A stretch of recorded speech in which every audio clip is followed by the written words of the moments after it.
आज के वीडियो में हम आपको कुछ ऐसे ही जीवन जीने के तरीके उपाय बताएंगे जिन्हें आप अपनाकर बहुत ही हल्का बहुत ही अच्छा महसूस करेंगे।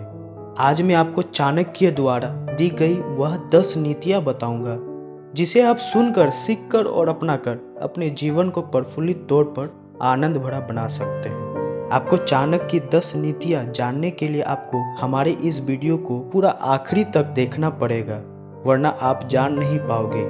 इसलिए हमारे वीडियो को पूरा आखिरी तक देखें। और अगर आप अभी तक हमारे इस चैनल पर नए हैं, सब्सक्राइब नहीं किए हैं, तो जल्दी से सब्सक्राइब कर ले ताकि आने वाले वीडियो की जानकारी आपको मिलती रहे। चाणक्य का पहला नीति है, खाली मन बहुत ही भारी होता है। जैसे कि आपको पता है, खाली मन बहुत ही भारी होता है। वह ना तो स्वयं का होता है और ना ही किसी और का, और वह हमें आलसी बनाता तो है ही, साथ में किसी काम को करने लायक ही नहीं रहने देता। इसलिए खाली मन बेकार माना जाता है, जो कि हमें और दूसरों को हानि पहुंचाता है। चाणक्य की दूसरी नीति है, वक्त से पहले बोले गए शब्द और मौसम से पहले तोड़े गए फल दोनों का स्वार्थ व्यर्थ होता है।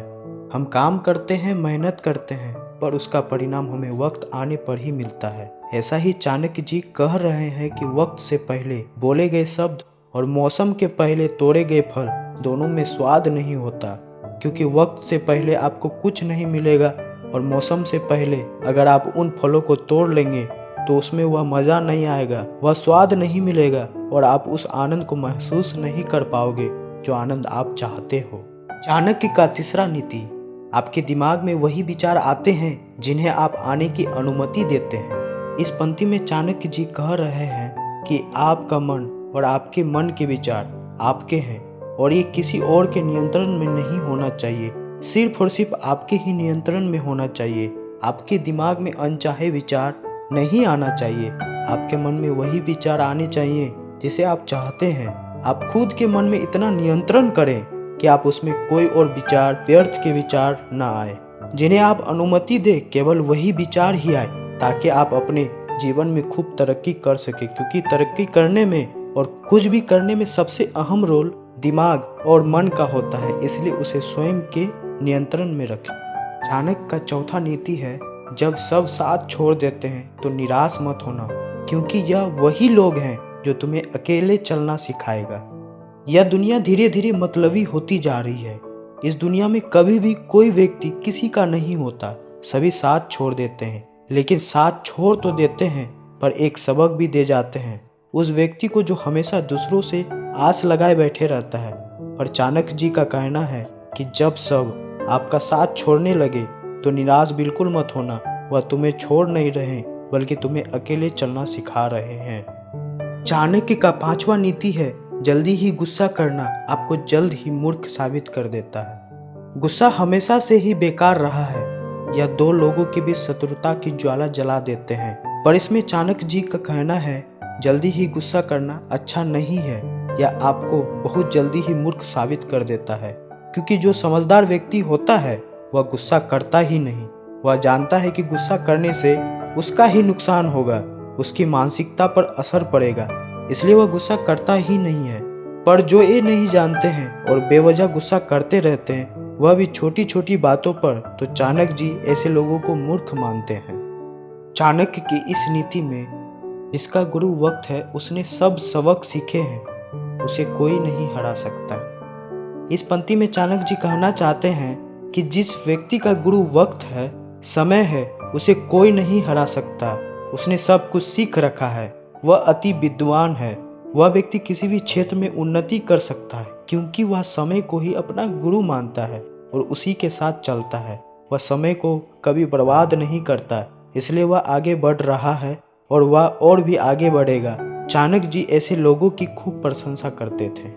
इस सातवीं नीति में चाणक्य जी कहते हैं, जिस संबंध में आपके साथ सिर्फ मजाक हो, उस संबंध को ऐसे छोड़ दो जैसे वह पूरा संबंध ही मजाक है। यह दुनिया इतनी मतलबी होती जा रही है कि कोई भी व्यक्ति आज के समय में किसी से मतलब नहीं रखता। किसी से भी बात भी करता है तो सिर्फ अपने मतलब के लिए करता है। किसी से दोस्ती या संबंध भी रखता है तो वह सिर्फ अपने मतलब के लिए रखता है। पर चाणक्य जी कहते हैं, जिस संबंध में आपके साथ सिर्फ मजाक हो रहा है, जिस संबंध में आपकी बिल्कुल भी इज्जत ना की जा रही हो, उस संबंध को छोड़ देना ही सही होगा। और उस संबंध को ऐसे छोड़ो कि वह संबंध भी एक मजाक बन जाए, जिससे ना आपको बुरा लगे ना ही किसी और को। इस 8वें पंक्ति में चाणक्य जी कहते हैं, धन कमाओ, लोग अपने आप दुम हिलाते हुए आएंगे आपके पास। ये इस बात को स्पष्ट करता है कि लोग आज के समय में इतने लालची हैं, चाहे किसी की भी गुलामी करते रहते हैं, जहां से उन्हें थोड़ा सा फायदा दिखा और जैसे ही किसी अमीर व्यक्ति को देखा, उसकी गुलामी में, उसकी सेवा में लग जाते हैं। इसी बात को देखते हुए चाणक्य जी कहते हैं कि सिर्फ तुम धन कमाने की चाहत रखो और इतना धन कमाओ कि लोग अपने आप दुम हिलाते हुए आपके पास आए और आपको किसी से भी फिजूल की दोस्ती करने की जरूरत नहीं है। आप तो सिर्फ इतना धन कमाओ कि लोग अपने आप आ जाएं। 9वें नीति में चाणक्य जी कहते हैं, आप जितना ज़्यादा ज्ञान हासिल करोगे, आपको उतना ही कम बोलने की जरूरत पड़ेगी। इस पंक्ति को देखते हुए श्री चाणक्य जी कहते हैं कि ज्ञान ही इस दुनिया का सर्वशक्तिशाली चीज है, जो कि हमें हर काम को करने की शक्ति और बुद्धि देता है। जैसे ही हम ज्ञान को प्राप्त करते जाते हैं, उतना ही हम लोगों से फिजूल की बातें करना कम कर देते हैं और बोलना कम करते हैं। 10वीं और इस आखिरी पंक्ति में चाणक्य जी कहते हैं, खोने की पीड़ा को भूलकर कुछ नया पाने की चाहत में जुटे रहना ही जीवन का सार्थक है। हमें कभी भी यह नहीं सोचना चाहिए कि मैंने इसके लिए ये खोया। हमें आगे कुछ पाने के लिए, कुछ नया पाने के लिए हमें कुछ न कुछ खोना पड़ता है और बहुत पीड़ा झेलनी पड़ती है, और यही चाणक्य के मुताबिक जीवन का सार्थक है।